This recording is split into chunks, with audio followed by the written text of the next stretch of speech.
Have you ever stood in the middle of a familiar room, maybe the kitchen where you used to quickly cook breakfast, or the balcony where you used to dry clothes, but after the last door closed, after everything was signed, you suddenly realized that the silence around you was scary. You looked in the mirror, and the person looking back at you, you suddenly didn't recognize them anymore. You asked yourself, who am I when I'm no longer that person's wife or husband? That seemingly simple question, who am I now, is the most profound, most painful, and also most important question after a divorce. For many years, our identity has been tied to a we. We are A's husband and wife, B's parents. We go to parties together, we plan vacations together, we fight and make up together. But then one day, that us falls apart. It's just you and the other person. The biggest shock of divorce, believe me, is not the division of property or the move. The biggest shock is the identity crisis. You're like a tree uprooted from familiar soil. Your roots are severed. You don't know how to stand on your own, how to feed yourself. You feel naked, exposed, and vulnerable. We often try to fill that void immediately. We rush into work, we rush into a new relationship, we get drunk with friends, or we retreat into ourselves, gnawing at the pain in solitude.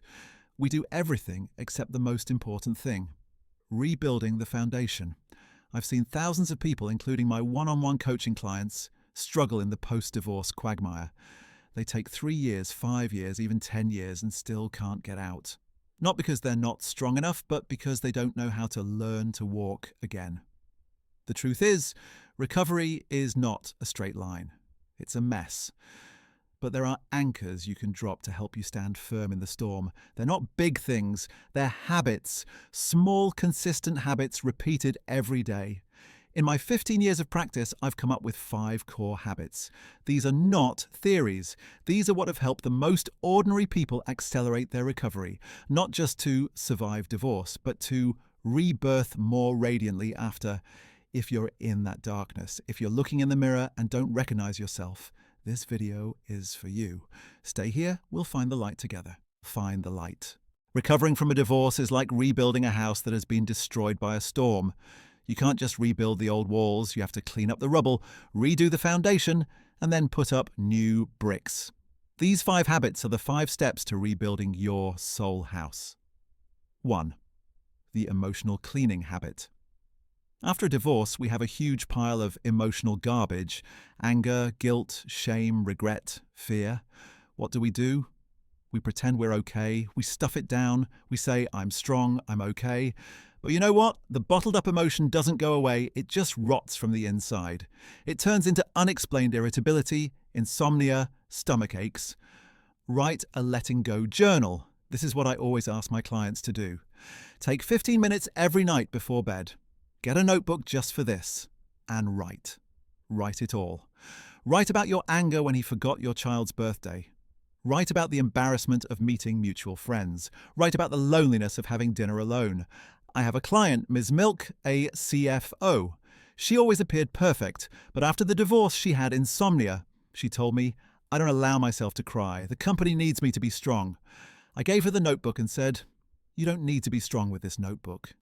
The first week she wrote nothing. The second week she wrote 1 line. The third week she wrote 2 pages full. She wrote about how she sacrificed her career in the early years for her husband and how betrayed she felt. That night, for the first time in 6 months, she slept without dreams. So you can't heal a wound if you don't acknowledge that it's bleeding. Writing it down is how you allow the wound to breathe. It's the first step in telling your brain, I'm hurting, and that's okay. Emotions need an outlet, not a prison. 2. The habit of dating yourself. When you're in a long-term relationship, the I dissolves into the we. Your preferences become his preferences. The food you eat is what you both like. You forget how to make the smallest decisions yourself. You need to set up a me day or me hour. This is when you intentionally do something alone, and only because you like it. Not because your kids want it, not because your boss asks you to. Be like Mr. Wick, a software engineer divorced after 12 years. He confessed to me, I don't even know what I like to eat for dinner. My wife always decides. I told him, every Wednesday night, go out to dinner by yourself. But there's one rule: every week a new restaurant, and it has to be something you've never tried. At first, he felt extremely awkward eating alone. He was glued to his phone. But gradually, he started tasting the food. He discovered he liked spicy food. His ex-wife hated spicy food. He discovered he liked sitting at the bar and chatting with the bartender. He was slowly collecting the pieces of himself. So you have to find yourself before you want to find anyone else. Learn to enjoy your own company. Go to the movies by yourself, go to the museum by yourself, buy the flowers you like by yourself. You have to fill your glass first, so you have something to share later. 3. Habits for building an energy barrier. Post-divorce is a rocky outcrop that attracts vultures. It's curious but uninterested inquiries from co-workers. It's judgmental comments from relatives. It's annoying messages from your ex, if any. Your energy is at its lowest, and these are draining it. Learn to say no and later.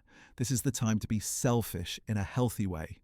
You don't owe anyone a detailed explanation of your life. I have a close friend whose ex-mother-in-law keeps calling me, not to ask about her grandchild, but to tell me how her son is having trouble eating. Every time she picks up the phone, she's exhausted and crying. I've taught her a boundary script. The next time she called, she said, "Mum, I understand that you're worried about him, but he and I have gone our separate ways. Right now, I can only focus on my health and the children's. If you want to call and ask about the children, I'm happy. As for other things, I'll stop talking about them." She had to practice 3 times in front of the mirror before she dared to say it. And when she said it, the other end of the line was silent, then hung up. She felt guilty for 5 minutes. Then she felt a huge relief. She had regained control of her energy. You have to understand. Boundaries are not walls to keep others away. They are doors for you to decide who can come in and when. Your energy is limited. Don't waste it explaining to people who don't really care or taking on other people's emotions. 4. The grateful body habit. When the mind suffers, the body suffers. We either neglect it, skip meals, stay up late, or punish it. Go crazy with the gym, overeat. The body becomes a dumping ground for emotions we don't know how to process.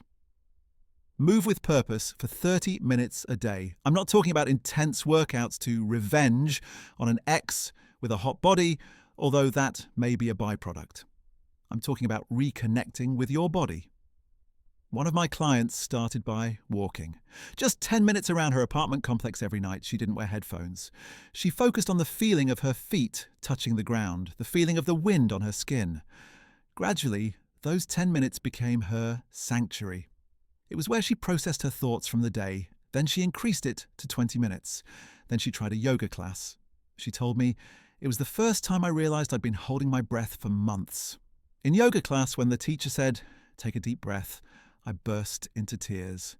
Maybe your body is already carrying emotional baggage. Don't add to the burden of neglect. When you move your body, you're releasing blocked energy. When you take deep breaths, you're sending a signal to your nervous system that says, "I'm safe. I'm here, I'm alive." Treat your body like a companion who's been with you through the storm, not an enemy. 5. Habit of rewriting. Future script. When you divorce, not only is the past disrupted, but the future also collapses. 5-year, 10-year plans, buying a house, retiring together, are now just a bunch of scraps of paper. You look forward and see only a scary blank space. Write a 100 small wishes notebook.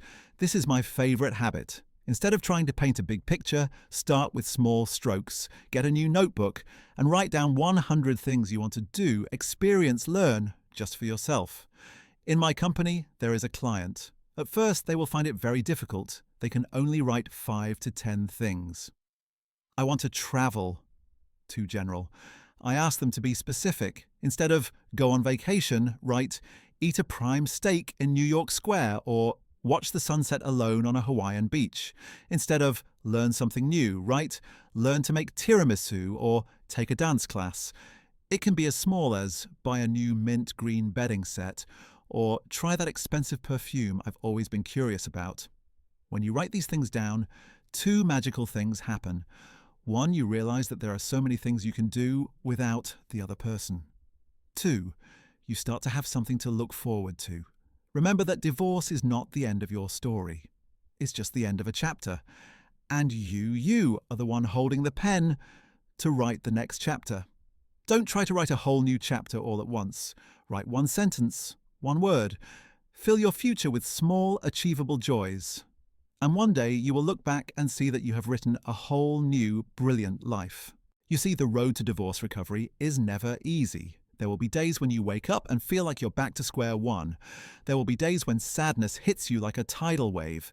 But these 5 habits are concrete actions you can take to say to the universe, I choose life. I choose healing. I choose moving forward. You don't have to do them all at once. Pick one habit that resonates with you the most. Start with 5 minutes a day. Consistency is more important than intensity.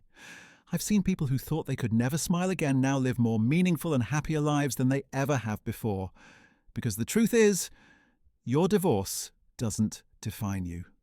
How you get back up afterward does. If this video has somehow touched your heart, if it has given you a little hope or a little direction, please do 3 things for me. Like this video so the algorithm knows that healing content needs to be spread. Comment below, tell me which habit you will start adopting first. Or if you have another habit that has helped you, share it. Our community is here to lift each other up. Subscribe, because I believe that each of us deserves a brilliant life, and I will be here every week to build that life with you from the deepest content. Remember, you are not alone on this journey. Thank you for listening.